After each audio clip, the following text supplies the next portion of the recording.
Hello there. The damage caused by the coronavirus pandemic to UK manufacturing is well documented. And when companies start to compile their accounts for the financial year 20 to 21, the full extent of that damage will become known. Now, disconcerting though that inevitably will be, we shouldn't let the pandemic's impact obscure one very disturbing fact.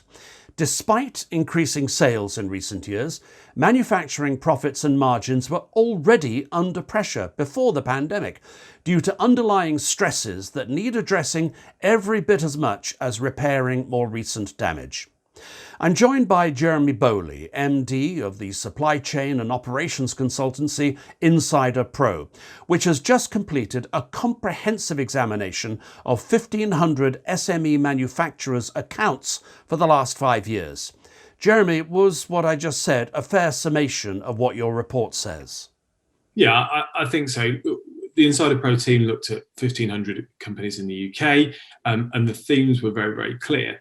The margin squeeze on manufacturers has started a number of years ago, and particularly for the sort of outside the very large manufacturers in the sort of SME and the mid-cap space, that has been considerable. So with the effect of the pandemic about to happen, and with some of the fallout from Brexit, one can only assume that that is going to significantly impact both cash and profits, but that trend was already continuing, and frankly, UK manufacturers have probably not been doing enough to manage cash and maintain margin, which does not set them up for recovery in the way that many businesses would want to be. Okay, let's go into that in a little bit more detail, because we have been witnessing increasing sales, good news, but lower profits. So what has been going wrong for UK manufacturers? There's no doubt in the research that companies are leaving cash on the table right now. So, and where we see that is in a couple of places. I think, firstly, they've been unable to pass some of those costs onto, as they've been rising, onto customers very easily. So, particularly for the smaller manufacturers, that's very challenging. They've found it more challenging to collect debt on time, which means less cash is available to invest. And also, I think they've been much less proactive than they need to be with taking out complexity out of the supply chain, taking out inventory, and taking out waste. And particularly if you look at the inventory figures, you see quite an explosion in inventory over the last few years. That costs money, and that makes businesses less able to invest and to grow profits long term. And naturally, you see that come out in the margin figures. But it wasn't it inevitable that they were going to start hoarding, the wrong word, but building up inventory, because they saw political uncertainty around Brexit and so on. They could be forgiven for saying, well, we'd better play safe. Yeah, and I think playing safe is fine as a short-term fix, but it doesn't get at the underlying issue. The underlying issue is that for many UK manufacturers, the supply chain is too long and too complicated.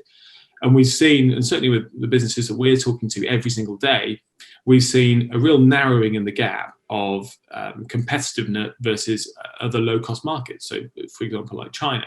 So it is now much easier for UK businesses to compete with those sources, and that really gives them an opportunity to say, hey, do we need to keep buying these products from thousands of miles away, or can we buy some of our input products much closer to home? And when you do that, very naturally, you have a shorter supply chain. You don't need significant inventory. It's less complex, it's less risky. And that flows through to lower working capital. And that is the cash injection that a lot of UK businesses have the opportunity to take. But sadly, I have to say, a lot haven't been proactive in doing that. Looking at the sales figures from 2014-15 onwards, sales were looking really good. I mean, manufacturing was doing really well. But there was what appears to be an anomaly in 18-19 when it leveled off, and for smaller companies actually started to decline. Is it an anomaly, or can you trace it to a specific factor?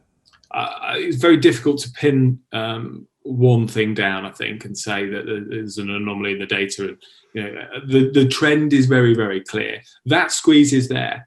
Businesses can grow sales. That's a good thing. But effectively, some of those businesses are almost growing broke. They're going to eat into their cash reserves, and you might get a year where things look slightly less worse. Those lines don't converge quite so quickly, and it feels more stable. But the reality is, unless businesses can get on top of cash control, and that means inventory, and that means managing debtors and creditors really, really well, and being super proactive around that extended value chain, they are going to see a gradual erosion, because other businesses in the UK and abroad are not going to sit on their hands and do nothing. They're going to pursue profitability, cash and margin opportunities. So no, unless businesses are on top of this, you certainly can't put it down to a political aberration or a moment in the data. You've got to take responsibility. Okay, now in terms of the cash squeeze, it looked from your report that large companies were sitting prettier than smaller companies. And that implies that larger companies are extending their payment terms, smaller companies having to swallow it. Is that a generalization too far? Because that is a generalization that has been applied to the whole of the manufacturing sector, indeed business itself, that small companies have to suck up the extended payment terms imposed on them by larger companies. And I don't know what anybody can do about that. Well, I think there's a couple of things. So absolutely, you're right.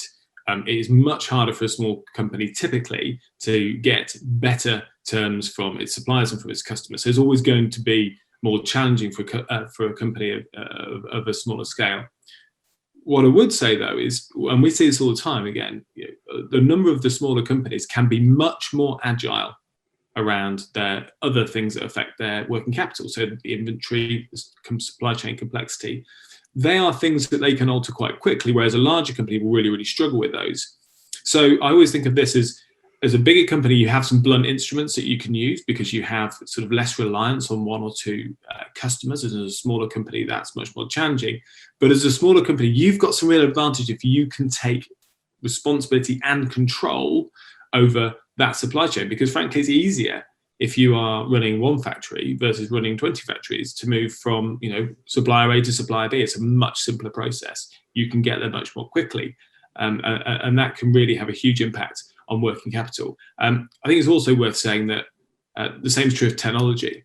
So for smaller companies, incremental advances in technology are much easier to implement. And again, we see companies do that all the time. We had a client some months ago who managed to do that and then capture an enormous amount of US market share that it was previously unable to access, literally by doing that, by focusing on that supply chain complexity reduction and by implementing improved technology.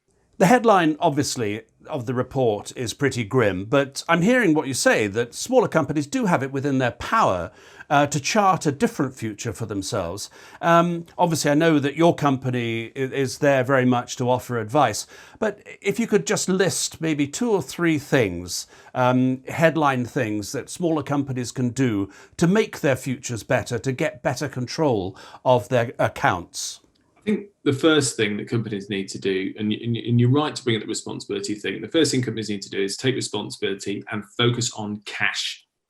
I think quite naturally, we're pretty adept in management teams and businesses are talking about profitability. Lots of management teams don't spend the time talking about cash, and cash, frankly, is what is king, and that matters right now. So making cash visible is something I'd encourage all CFOs to be doing with their management teams and saying, look, this is our cash envelope.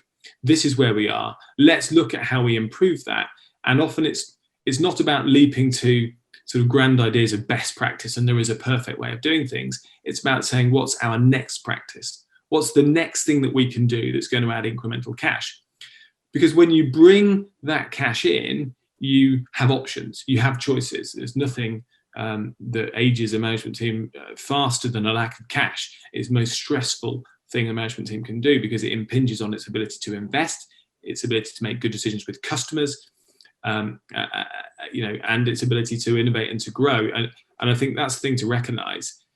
That's critically important in this post-pandemic phase because essentially all businesses or most manufacturers will be growing their sales versus last year. So they need to adopt a real growth mindset. So again, starting to think about ramping back up is not a return to old volumes. It's growth in real terms, and it will put stress on suppliers. It will put stress on customers, and it will put stress on the operation. So again, it's looking at that operation and saying, okay, where are the points of failure? Where are the points of complexity? How do I drive consistency, and how do I make sure that if I've got the cash available, that the operation then runs smoothly so that we can continue to build the business back up to previous levels. Well, Jeremy, that all sounds very good advice, and I hope that manufacturers, large and small, will listen to what you say, because this is going to be quite a critical time as we may be approaching the end of the pandemic, but we have to repair the damage caused by it. Jeremy Bowley of Insider Pro, thank you very much indeed for being with us. This has been a special report from Salute TV. Thank you for watching.